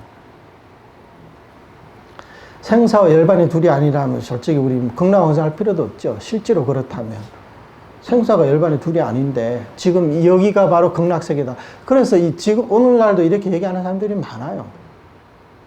자기는 한없이 고통스러워하면서 여기가 극락이야. 그러니까 배고픈 사람이 밥 먹고 나니까 배가 불러요. 그러니까 여기가 극락이야. 이렇게 얘기한다는 거예요. 좀 있으면 또 배고프면 또 이제 지옥으로 가는 건가? 그런 부처가 어디 있어요. 그러니까 여기서 흔히 우리는 연불은 누구나 다 하는 거잖아요. 그건 3살 먹은 애도 할 수 있는 거, 그거 쉬운 건데 그게 무슨 공덕이 있냐. 보리심을 내고 육바라밀을 닦고 이게 얼마나 힘든 건데, 연불에도 4가지가 있잖아요. 칙명연불은 가장 그거는 하근기대를 하는 거고, 관상연불이나 실상연불을 해야 그거는 최상근기고 공덕도 더 큰 거지. 그렇게 사람들은 생각을 한단 말이죠. 근데 실제로는 그렇지가 않거든요. 우리가 말하는 그런 온갖 선법들은 전부 다 독이 섞인 선이고 거짓된 행위라는 거예요. 왜? 진리와 상응하지 못하기 때문에. 불교에서 여실한 수행은요, 실상과 상응하냐 못하냐, 그게 따라서 여실한 수행이냐 아니냐, 그게 갈려지는 거예요. 내가 아무리 열심히 잠 안 자고 밥 안 먹고 한다 하더라도, 뭐 무문관을 한다, 뭐 장자불화를 한다, 내 마음이 실상과 상응을 못하면, 그러면 그거는 거짓된 행위고 진실한 공덕이 아니라는 거예요.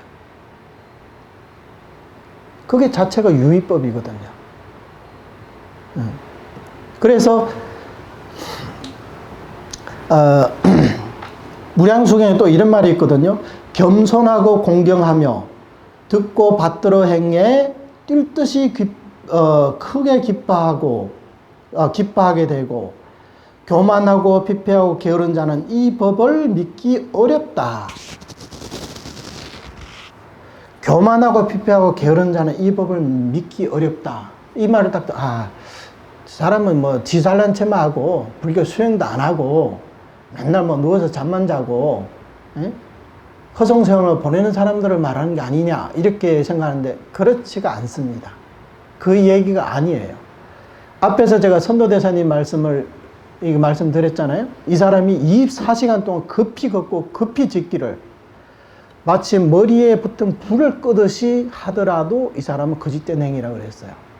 그러니까 이렇게 수행을 하더라도 이런 사람들은 교만하고 피폐하고 게으른 사람이라고. 오히려 이렇게 정진하는데 왜 게으르느냐.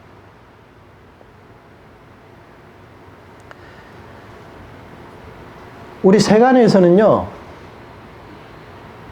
어떤 사람이 이제 자수성가를 했어요.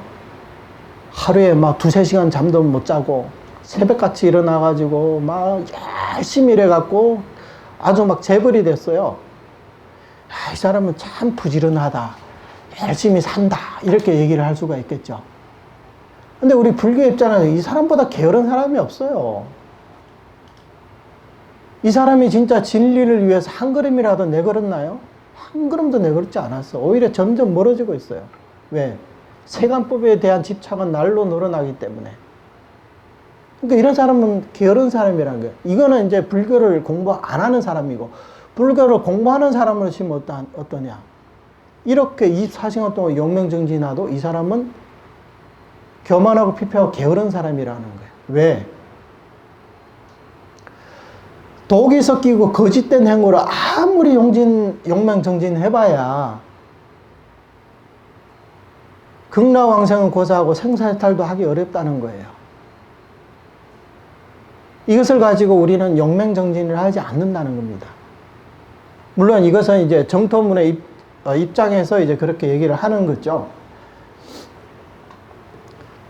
그래서 우리는 명호와 칙명을 하는 것과 재행을 닦는 거에 대해 가지고 사람들이 자신의 소견으로, 자기 생각으로, 부처님의 그 견해에 따르지 않고 자기 생각대로 항상 얘기를 하거든요. 그래서 연부를 하면서도 그래요.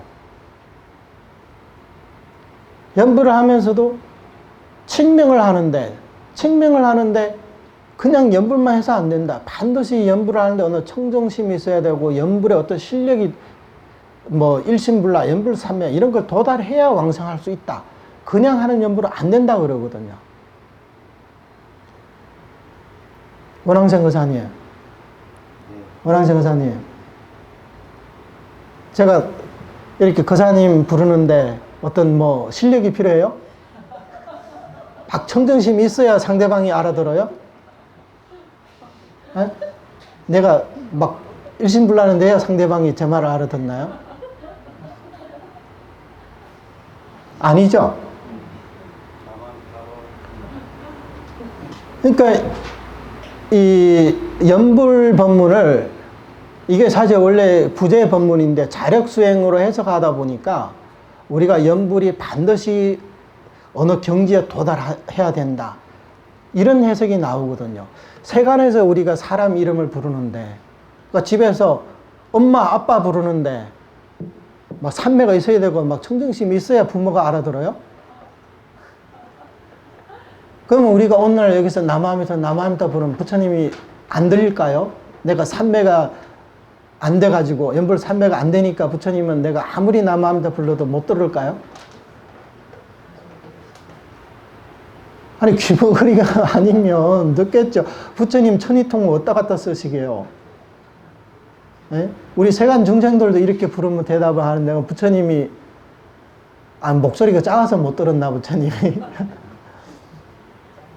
세간에서도 우리 가만히 생각하면 누구 이름을 부를 때 진짜 집중을 해야 되고 간절하게 해야 될까요? 몇 가지 경우가 있을 거예요. 첫 번째, 약간 정신이 좀 오락가락한 사람들. 그냥 불러서는 그 사람이 주의를 끌 수가 없으니까 아무개 하면서 막 이렇게 막 간절하게 부르거든요. 왜냐하면 빨리 정신 차리라고. 아니면 혼수 상태에 빠졌거나, 아니면 치매가 있거나. 제 외할머님이 요양원에서 돌아가셨는데 치매 증상이 좀 있었거든요. 그냥 가가지고 외할머니 하면 반응도 안 해요. 옆에 가가지고 외할머니 이렇게 해야 이렇게 쳐요. 넌 누구야? 이러거든요. 그럴 때는 좀 이제 마음을 가다듬고 이제 막 좀 감정에다 호소하고 그렇게 해야 이렇게 눈길도 주고 이제 말을 들으려고 그러거든요. 근데 부처님은 그런 상황인가요? 부처님이 정신이 조금 혼미하신가? 아니면 치매가 오셨을까요? 그렇지가 않아요. 우리가 사람 이름 부르는데 무슨 청정심이 필요하고 무슨 일심불란이 필요합니까? 그냥 부르면 되잖아요. 부르면 상대방이 대답을 하잖아요. 우리가 남아미탑을 연부를 하는 것도 사실 마찬가지예요. 물론 우리가 연부를 하면서 마음이 좀 더 고요해지고 망상번뇌가 좀 적어지고 그런 상태를 원하는 마음은 누구나 좀 있을 거예요. 물론 그렇게 하라고 권장도 하고요. 하지만 이 자체가 왕성의 조건은 아니라는 거예요. 이것은 내가 심신의 수용면에서 좀 더 편안하고 좀 더 이제 안심이 되게 하려고 연불을 하면서 내 연불 소리도 듣고 내 마음을 좀 이제 고요히 하려고 이렇게 하는 거지, 결코 그것 자체가 부처 왕생의 어떤 조건이 되지는 않는다는 거예요. 우리가 극락왕성을 발언하고 입으로 부르기만 하면 그 자체가 바로 정정업이 된다는 거예요. 이 정정업이라는 것은요, 우리 정토종 특색에 평생업성이라고 있죠. 평생업성. 그러니까 사람들은 평생업성이라고 하면 평소에 왕생업이 이미 성취되었다? 이 부분에 대해서 언뜻 들으면 이제 수긍하기 좀 어렵거든요. 에이, 평생 이제 연보를 하면 이제 임종할 때 돼야 부처님이 나타나야 그때 결정된 거겠지. 지금 남합을 한다고 이때가 결정되었다? 그렇게 말하기는 어렵지 않느냐. 이렇게 생각할 수도 있다는 거예요. 뭐, 조사는 안 해봤지만, 이제 그렇게 질문하신 분들도 좀 있고, 제가 생각하더라도 그렇게 의심이 들 것 같아요. 근데 이 평생업성이라는 것은 사실 우리가 연부를 할 때 왕생이 결정됐다. 이것도 사실 정확한 얘기는 아니에요. 그러면 언제 우리의 왕생업이 결정되었느냐? 아미타 부처님이 성불하는 순간에 이미 우리의 왕생이 결정이 된 거예요. 성불하는 순간. 부처님께서 길게는 평생, 짧게는 10번 내지 나의 이름을 불렀음에도 불구하고 왕생할 수 없다면 성불하지 않겠다. 이게 인원이거든요. 그러면 이 원력이 성취가 되고 난 순간부터 이미 연불하는 중생은 왕생이 결정이 되어 있는 거예요. 그렇지 않으면 평생업성이 있을 수가 없는 거죠. 네, 평생업성이 있을 수가 없는 겁니다. 그래서 하프마생은 10번만 증명해도 이것은 발언과 행이 구족했다. 이렇게 얘기를 하거든요. 여기에 대해서 이제 혜정 스님께서 이제 비유를 든 게 하나 있는데, 비유를 하자면 파도가 사물을 적실 수 있잖아요. 파도. 그렇죠? 파도가 우리 발에 닿으면 우리 신발이 젖죠.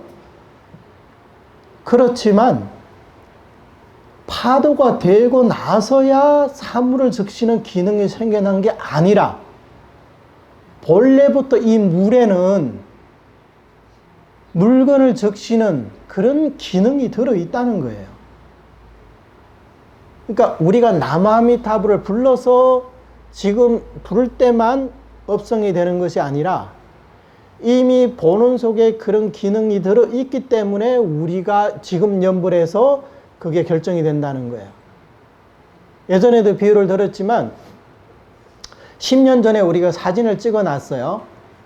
사진을 찍어 놨는데 사진을 어디 뭐 서랍 속에 책 속에 이제 끼워 놓고 10년 동안 몰랐어요. 세월이 지나니까 이런 게 있는 것조차도 몰라서 어느 날 책을 정리하다 보니까 사진이 한 장 딱 나왔네요. 보니까 어이구 이런 사진이 있었어? 그러면 이 사진을 봤을 때가 이 사진이 만들어진 거예요? 그게 아니잖아요. 10년 전에 이미 사진이 있었잖아요. 단지 우리는 그동안 이 사진을 못 보고 모르고 지금까지 살아왔기 때문에 보는 순간 이 사진이 있었네? 이것을 깨달을 뿐이라는 거예요. 그래서 우리의 왕생은요, 이미 부처님이 성불하는 동시에 왕생은 결정이 되었다는 거, 성취되었다는 왕생의 업은. 다만 우리가 그것을 부처님을 외면하고 지금까지 이렇게 등지고 유랑아처럼 이렇게 살아왔기 때문에 지금까지 우리가 이것을 몰랐던 거지, 오늘날 우리가 부처님의 본원을 깨닫고 지금은 증명을 한다면 당연히 지금부터라도 증명을 하는 순간순간마다 이미 평생업성이 된다는 거죠. 예, 그래서 지금은 안 되고 연불을 공덕을 많이 쌓아서 나중에 임종할 때 결정되는 게 절대 아닙니다. 이게 우리 정토종이 이게 특색, 그러니까 다른 종파와 다른 그런 특색이 여기에 있다는 거예요. 이게 이제 평생업성의 이치입니다. 오늘 이거 끝내야 되는데. 그래서 여기서 이제 태생하고 이제 화생에 대해서 이렇게 말씀드리고 있는데요.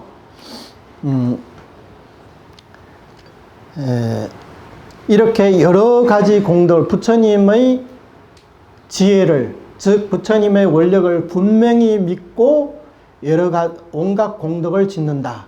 바로 이게 측명을 말한다는 겁니다. 그래서 신심내어 회양한다면, 예. 무량수경 유통본에도 이런 말이 있잖아요. 저 부처님의 명호를 듣고 신심내어 기뻐하며 내지 한 번만이라도 그 이름을 부른다면 큰 이익을 갖고 위없는 공덕을 갖추게 된다. 이런 말씀이 있잖아요. 그러니까 신심내어 회양한다. 무엇을? 명호의 공덕을. 그렇게 되면 반드시 이러한 중생들은 칠보도로 된 연꽃 속에 저절로 화성하게 된다. 예. 그 다음에 다른 세계의 대보살들은 어떡하냐. 다른 대보살들이, 여러 대보살들이 발심하여 무량수부를 칭견하기 위하여 공경하고 그 나라에 있는 모든 보살과 성문들에게도 이와 같이 한다고 하면, 뭐 그 보살들은 목숨을 마칠 때 무량수경에 태어나게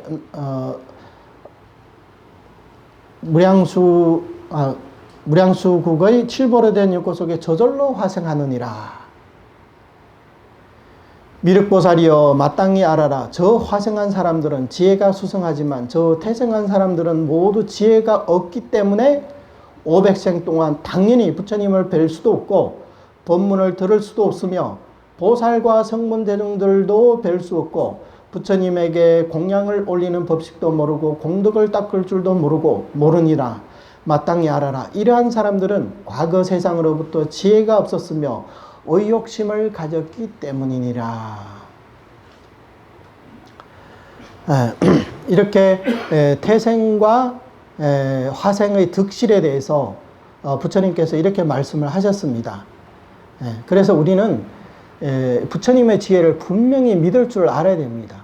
부처님의 지혜를 믿고 이렇게 부처님께서 우리에게 주신 육자명호를 칭념하는 거야말로 이것이 바로 용맹정진이라는 거예요. 하루에 우리가 연부를 많이 못하더라도 이것은 용맹정진입니다. 하지만 칭명을 하지 않고 자력수행으로 내가 온갖 아무리 열심히 수행하더라도 그것은 게으르다. 피폐하고 교만하고 피폐하고 게으른 수행이 된다는 겁니다.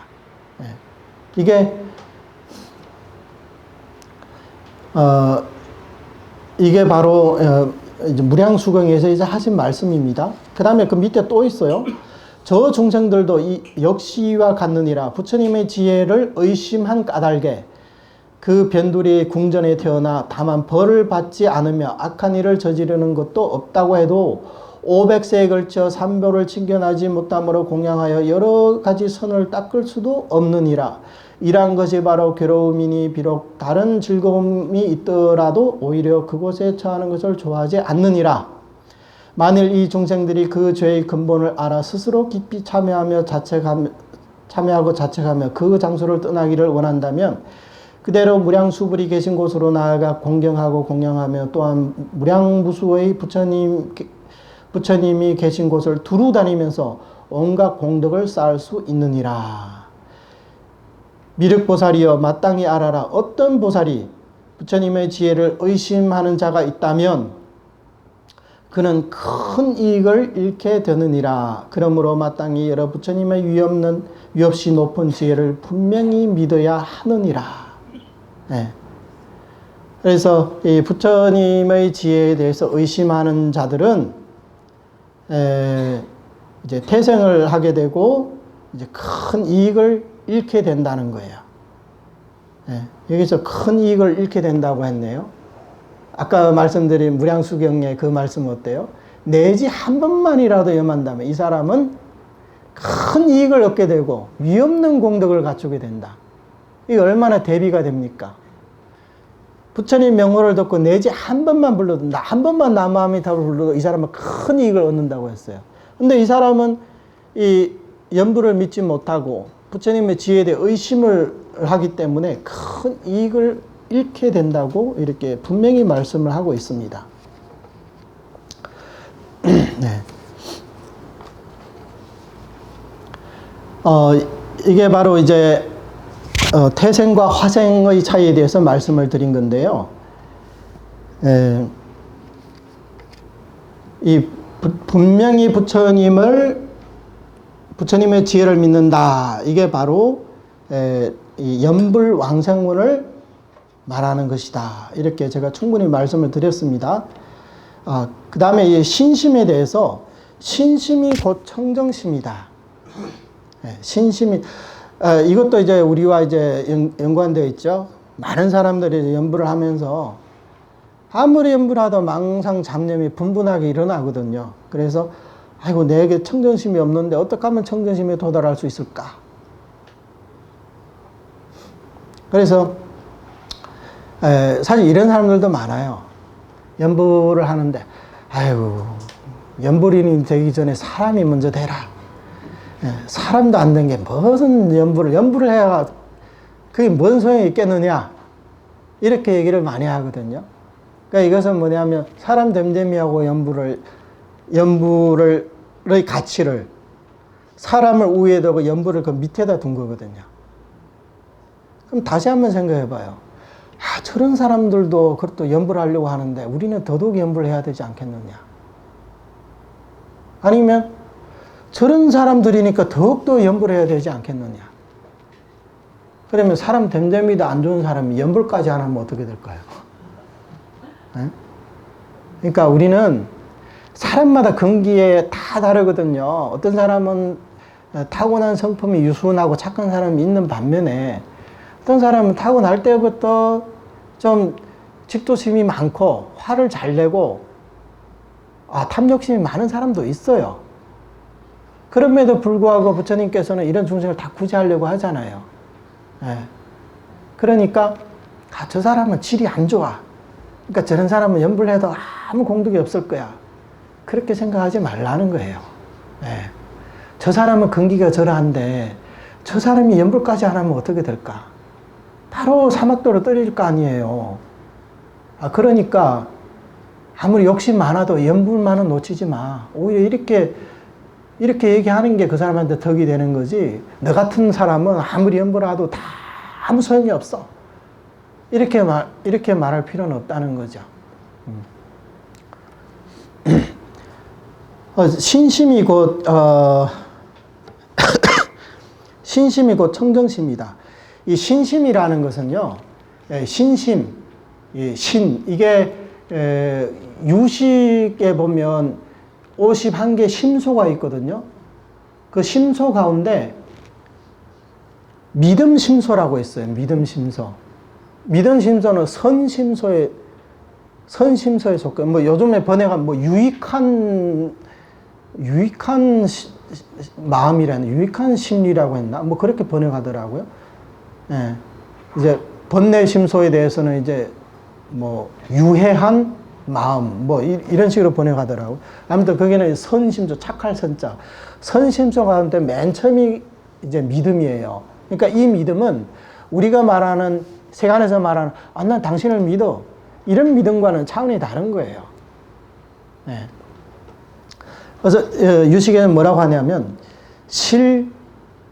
진실할 실, 덕, 공덕할 때 덕, 능은 능력할 때 능입니다.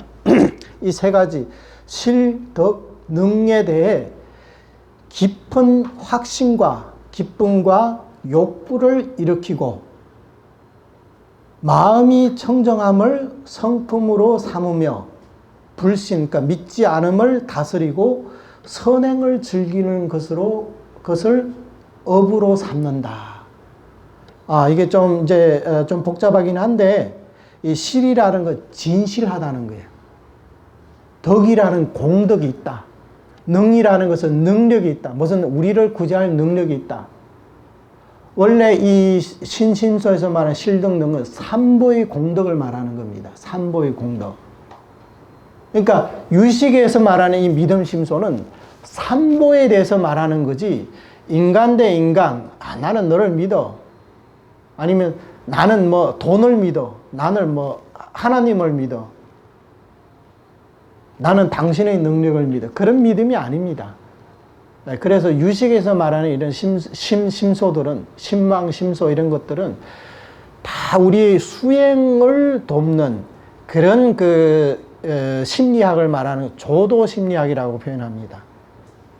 수행을 하는데, 수도를 하는데 도움이 되는 그런 심소를 우리가 공부해서 수행의 장애를 없애기 위해서 배우는 거지. 어쩌면 막 유식을 공부해가지고 부자 되는 법을 가르치는 책도 나오던데, 그런 거는 무슨 근거로 나온 건지 도저히 알 수가 없어요. 유식하고 돈 버는 거하고 어떻게 같은 건지. 거기에 나와 있는 것들이 전부 다 이제 불교에 대해서 이제 하는 얘기거든요. 우리가 수행할 때 어떤 마음이 일어나, 이것은 유익한 마음이다. 이것은 유해한 마음이다. 그러면 해가 되는 마음은 제거해야 되고, 유익한 마음은 우리가 가져야 되겠죠. 그래야 수행이 이제 순조롭게 진행될 수 있으니까. 거기에 대해서 이제 원래 얘기하는 거거든요. 근데 자, 우리가 봐요. 우리의 믿음의 대상의 아미타 부처님은 어때요? 이분은 진실하겠죠. 예. 부처님이니까 진실한 분이잖아요. 허무맹랑하지 않죠. 예, 허무맹랑하지 않다는 게. 그래서 진실하고, 이분은 공덕이 있잖아요. 청정한 공덕을 갖고 계시잖아요. 이분은 또 우리를 구제한 능력이 있잖아요. 그러니까 이런 우리가 아미타 부처님에 대한 이런 믿음을 갖는다는 것은 이 자체가 청정한 믿음이 된다는 거죠. 이것이 바로 이제 청정한 믿음이라는 겁니다. 그리고 이러한 믿음은 우리로 하여금 선법을 즐기게 만드는 거예요. 악법을 멀리하게 되고 선법을 즐기게 만든다는 거예요. 근데 어떤 사람들은, 저 순수정토하는 사람들은 악행을 마음대로 저질러도 아무 상관이 없다고 하더라. 있을 수 있는 일이에요. 아미타 부처님에 대해서 신심이 있는 사람이 어떻게 함부로 악행을 저지르겠어요? 절대 그렇지가 않습니다. 그래서 우리가 부처님에 대해서 이런 믿음을 낼 때 이 자체가 청정하다는 거예요. 이 청정함에 대해서 청정함은 두 가지가 있어요. 우리가 한번 잘 생각해 보세요. 하나는 체성이 청정한 거, 그러니까 바탕이 청정한 거고, 또 하나는 상이 청정한 거예요. 상. 우리가 연부를 하면서 내 마음이 청정하지가 않아. 막 생각들이 막 떠올라. 그래서 내 마음이 청정하지 않다. 이렇게 생각하거든요. 근데 이렇게 연부를 할 때 내 마음에 여러 가지 생각이 떠오르는 것은 상이 청정하지 않은 거지, 우리는 체성은 청정하다는 거예요. 이것이 진정한 청정입니다. 비유를 하면 이 먼지가 많아요. 그 먼지를 잔뜩 모아다가 우리가 손으로 꾹꾹 눌러가지고 이제 덩어리가 됐어요. 그러니까 먼지가 날리지는 않잖아요. 그래갖고 그것을 이제 불에다 구웠어요. 도자기를 만들었어요. 그러니까 이제 깨끗해졌다, 이렇게 생각하는 거죠. 근데 그게 사실 깨끗해진 건가요? 겉으로 봤을 때 상은 청정해진 것처럼 보여요. 이 보면 깨끗한 것처럼 보이잖아요. 씻으니까. 근데 이 바탕은 어떨까요? 바탕은 먼지라는 거예요. 이게 청정한 게 아니에요. 이게 뭐냐면, 마음이 청정하지 않다고 해가지고 선정을 닦잖아요, 많은 사람. 그래서 이제 선정 속에 딱 있으니까 마음이 굉장히 청정해진 것 같아요. 번뇌망상도 안 일어나고, 이제 나는 내 마음이 청정해졌어. 하지만 그 체성은 어떠하냐? 삼독으로 가득 차 있다는 거예요. 비상, 비비상천까지 가더라도 그런 선정력으로는 삼계를 벗어날 수가 없습니다. 비비상천에 태어난 사람도 죽어서 다음 생에 축생의 몸을 받은 사람들도 허다합니다. 부처님의 스승 가운데 한 분이 그랬거든요. 비상, 비비상천에 태어났지만 수명이 다하니까 바로 날아다니는 여우의 몸을 받았다는 거예요. 축생으로 태어났다는 거예요. 자기는 나는 해탈했다고 생각하는데 8만 대급이 딱 지나니까 바로 축생으로 떨어진 거예요. 왜? 삼독심은 그대로 있단 말이에요.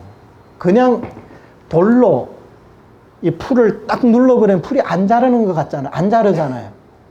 근데 돌을 치우면 어때요? 풀이 다시 자라나겠죠. 그러니까 풀이 사라진 거 아니라는 거예요. 그래서 우리가 사선팔정을 닦는다 하더라도, 사선팔정을 얻었다 하더라도 상은 청정해 보일지 몰라도 체는 역시 삼독심이라는 거예요. 근데 우리 연불은 어때요? 상으로는 겉으로 저 사람 번뇌도 많네. 하지만 우리의 체는 어때요? 마음의 바탕은 어때요? 연불심이기 때문에 부처님이 내 마음에 들어오기 때문에 부처님은 청정하잖아요. 그래서 우리의 본체는, 체성은 청정하다는 거예요. 다만 상으로서 상에 보이는 그런 모습은 좀 청정하지 않은 것처럼 보이지만 이것이 근본적인 차이입니다. 네. 그래서 우리가 연불을 하면서 남들은 뭐 가라손도 하고 뭘 윗바사나 해가지고 앉아 청정하고 한번 앉아 몇 시간씩 앉아 있고 번뇌망상 안 일어난다는데 정말 부럽다.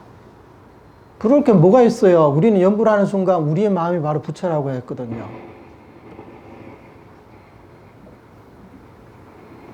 그 사람들 하나도 청정하지 않아요. 겉모습만 청정해 보이지 실제로 청정한 게 아니라는 겁니다. 그러니까 우리가 왜 그 사람들을 부러워해야 됩니까? 그 사람들 우리를 부러워해야지. 우리의 마음은 이미 이 마음이 바로 부처의 마음인데, 그래 선종에도 말하고, 선종에서는 연불하는 마음이 바로 부처다. 그러면 당신이 지금 지옥을 생각하면 어떨까요? 지금 마음이 바로 지옥이라는, 그 마음이 지옥이라는. 근데 우리는 연불하고 있거든요. 그럼 우리 이 마음은 뭐냐? 이게 바로 부처입니다. 그래서 명호의 공덕은요, 우리가 아무리 강조해도 지나치지가 않아요. 이걸 계속 강조하는 이유가 우리 정토종의 교리가 전체적으로 바로 이 명호에 의해서 세워졌기 때문에 우리가 이 명호의 공덕에 대해서 우리가 완전히 알지 못한다면 우리는 혼자서 연불하면서도 내 마음에 자꾸 망상이 일어나네. 혹시 나 윗바사나나 좀 해가지고 마음을 좀 어느 정도 청정하게 한 다음에 그 다음에 연불할까? 이렇게 생각하실 사람도 있다는 거예요. 그런데 우리 정토종의 전승에 의하면 전혀 그렇지가 않습니다. 제가 예전에 미타요해 서문을 강의하면서 그 말씀을 이제 드린 적도 있는 것 같은데,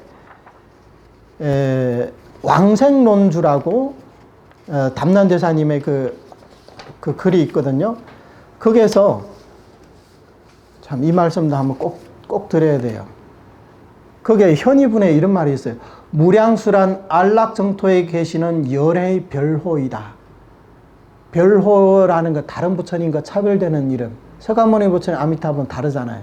통호는 뭐냐? 열애, 응공, 정변지, 선서, 세간에, 열애, 십호, 이건 통호고 공통된 이름. 모든 부처님은 다 그 10가지 이름을 사용해요. 근데 별호는 다르잖아요. 예, 아미타 부처님, 아미타, 석가는 석가, 약사는 약사, 이렇게 다 다르거든요. 서가모니 불께서 왕사성 및 사위국에 계실 적에, 이것은 뭐냐면 왕사성에서는 관무량수경과 무량수경을 설하셨고, 사위국에서는 아미타경을 설하셨거든. 정토 삼부경을 말하는 거예요. 대중들 가운데서 무량수불의 장엄 공덕을 설한 것이 곧 부처님의 명호를 가지고 경전의 체로 삼은 것이다. 경전의 체가 뭐냐? 이런 말은 우리가 좀 다소 이제 생소할 거예요.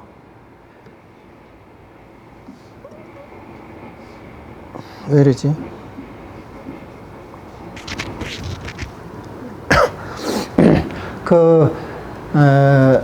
천태종에서는요, 미타요에도 나오지만 일체대성경전은 실상을 체로 한다.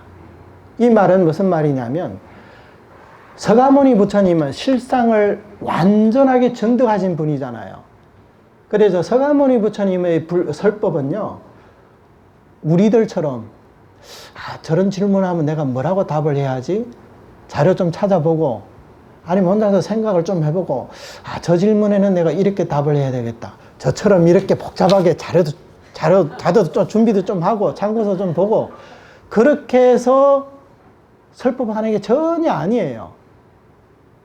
마치 북이 있으면 두드리면 자동으로 소리가 나오잖아요. 두드리는 즉시 자동으로 소리가 나오거든요. 그래서 부처님은 실상을 증득한 분이기 때문에 중생들이 제자들이 질문을 했을 때 실상의 마음에서 그러니까 샘물이 퐁퐁 쏟아져 나오는 것처럼 자연스럽게 흘러나왔다는 거예요. 그래서 대성경전은 그 바탕이 뭐로 되어 있느냐? 완전히 실상으로 되어 있다는 거예요. 세간의 소설책은 어떨까요? 이 전 세계 10대 명작이라는 소설책들 재밌어요, 보면. 근데 그 책들의 체는 뭘까요? 바탕은 뭘까요? 거짓이거든요. 허망함이라고 그러거든요. 그걸 허망이라고 그래요. 바탕 자체가 거짓이라는 거예요. 근데 부처님은 실상의 마음에서 흘러나왔기 때문에 모든 대성경전이 실상을 바탕으로 한다는. 그러면 그런 대성경전은 실상이 바탕으로 한다면 수행 방법은 정해져 있어요. 그게 뭐냐? 경전을 수지 독송하든 경전을 여시안부터 이렇게 읽든 아니면 경전에서 설한 가르침대로 내가 어떤 관법을 닦든 간에 그것을 통해 가지고 실상을 깨달아야 된다는 거예요. 경전마다 설한 내용은 다르지만 공통적으로 실상을 바탕으로 하기 때문에 그걸 통해 가지고 제법 실상을 깨달아야 된다는 거예요. 요즘 보면 법화경을 하시는 분들이 그냥 법화경을 막 독송하고 사경하는 것만 나는 법화경 수행하고 있다 이렇게 얘기를 하거든요. 물론 읽는 것도 하나의 수행이 될 수가 있어요. 근데 그 수행은 뭘 위해서 하느냐? 법화경을 독송해 가지고 우리 집에 아픈 사람 병을 치유하기 위해서라든가 아니면 뭐 사업이 잘 되게 하기 위해서 그런 게 아닙니다. 법화경을 독송해서 바로 제법 실상을 깨닫기 위해서. 그래서 그런 대성경전을 독송해 가지고 이런 실상을 깨닫게 되면 법화경에서 말하는 여러 가지 이익들이 있잖아요. 그런 것을 얻을 수 있지만 그런 깨닫지 못한다면 물론 독경의 공덕은 있겠으나 경에서 주는 진실한 이익은 얻을 수가 없다는 거예요. 법화경에서 부처님은 계시오의 불지지견하기 위해서 이 세상에 놔두셨다 했잖아요. 그러면 우리가 법화경을 통해서 부처님의 지견을 깨달아 들어가야 그래야 법화경에서 주고자 하는 그런 참 이익을 얻을 수가 있다는 거예요. 천태종에서는 법화경의 이익을 완전히 얻으려면 어떻게 되냐? 최소한 초주 이상 법신대사의 지위에 들어가야 법화경의 이익을 얻을 수 있다고 했어요. 그렇지 않으면 독경의 이익은 있을지 몰라도 그게 진실한 이익은 얻을 수 없다는 겁니다. 근데 우리 정토종에서는 실상을 본체로 하는 것도 맞지만 부처님의 명호를 실상으로 삼는다. 본체로 삼는다. 이 말은 무슨 말이냐면 정토 삼부경은 전부가 아미타 부처님 육자명호의 공덕의 현현이라는 거예요. 그래서 왕생론에서는요, 세 가지 공덕을 말하고 3엄 29종이 있는데, 왜 이러지? 3엄이라는 세 가지 장엄, 즉, 무량수불의 장엄, 그 다음에 극락세계에 있는 보살대중들의 장엄, 또 하나는 극락의 국토 장엄, 이 세 가지가 극락세계를 구성하고 있거든요. 근데 이 세 가지 장엄이 육자명으로 다 그도로 드린다는 거예요. 그러니까 아까 얘기했듯이 그 경전의 바탕이 뭐냐에 따라서 수행 방법이 결정된다는 거예요.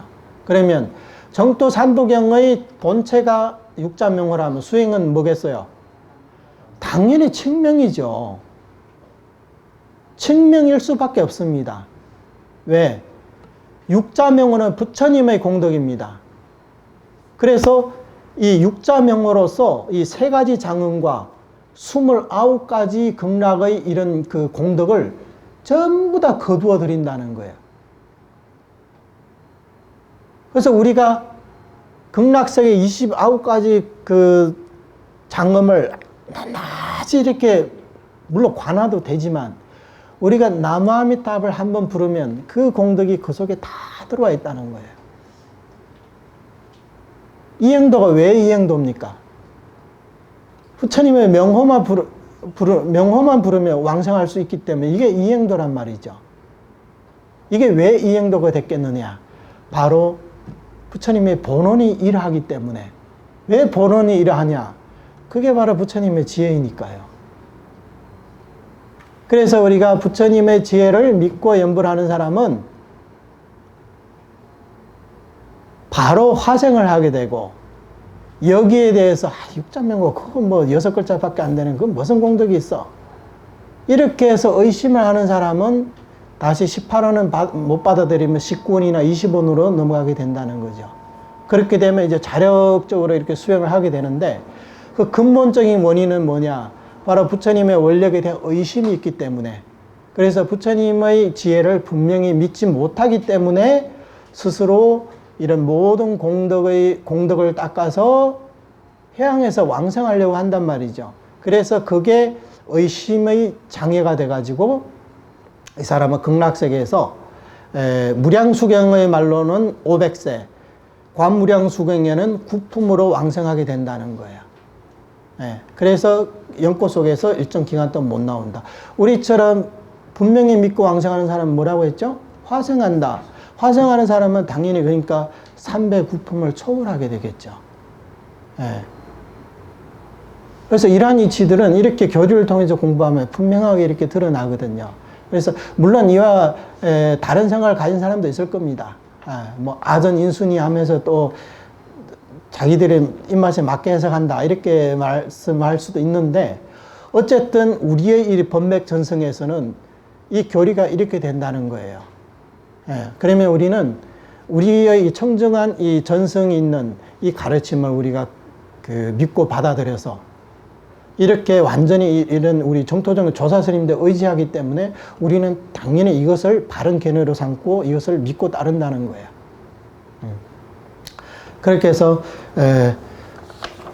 오늘 이 개송 한 구절 가지고 1시간 반을 넘게 했네요. 박수 치려면 좀 제대로 좀 한번 치보세요.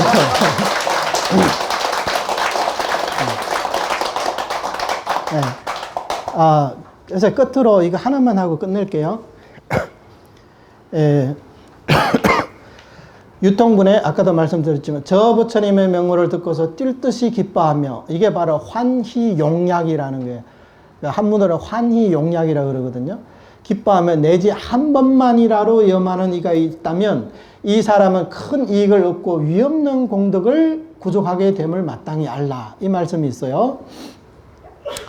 여기서 이 법연상인께서 하신 말씀이 대경에서 말씀하신 것처럼 이미 환히 용약하는 마음을 일으켰으니 삼심을 구족했다는 징표임을 알 수 있다.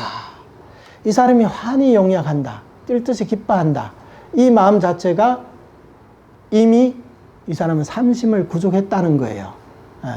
그래서 환이란 왕생이 결정되었다고 생각하는 까닭에 기뻐하는 마음이다. 우리가 18원에 보면 만약 내가 성불할 적에 시방 중생들이 지극한 마음으로 믿고 기뻐하며 있잖아요. 기뻐하며. 이 기뻐하며를 어떤 사람은 좋아하며로 이렇게 번역하는 사람도 있는데, 우리는 정토종에서는 좋아하며로 하지 않고 기뻐하며로 번역한 이유가 바로 여기 있기 때문이에요. 여기서는 신심환이라 그래요. 환이를 기뻐한다는 말이거든요. 그리고 제18원의 성취문에서도 그렇게 말씀하셨어요. 기뻐한다면 이렇게 나와요. 그래서 우리는 믿고 기뻐하며 이렇게 말하는 거예요.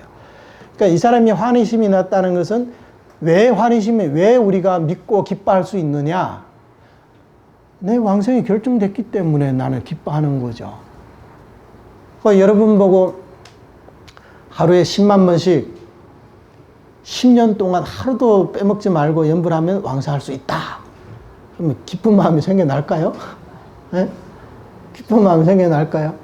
아니면 공덕을 보리심을 바라고 온갖 공덕을 닦아야 되고 마음이 청정해야 왕성할 수 있다. 내 마음에 기쁜 마음이 생길 수 있을까요? 생길 수 없겠죠? 예. 근데 이 환이라는 것은 내 왕성이 이미 결정되었다 생각하니까 마음이 기뻐요. 저절로 기쁜 마음이 일어나잖아요. 그러니까 이걸 믿으면 내 마음에 기쁨이 생겨난다는 거예요. 왕성이 확실하지 않다고 탄식하는 사람은 아직 삼심을 일으키지 않은 사람이다. 주변에 그런 사람도 많잖아요. 예. 에이, 뭘 벌써 왕성이 결정되었다고 해. 그 임종 때 가봐야 알지. 예. 이렇게 말하는 사람 아직 삼심을 일으키지 못한 사람이다.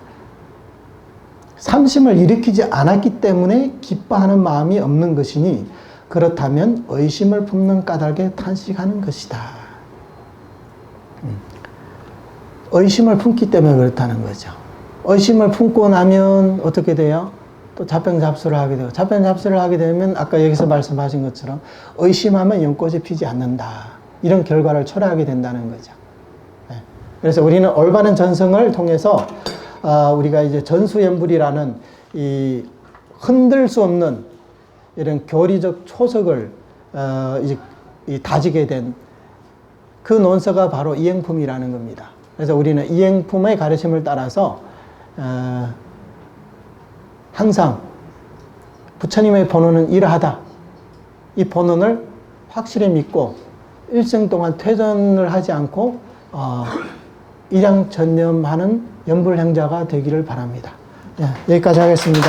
남아미타불.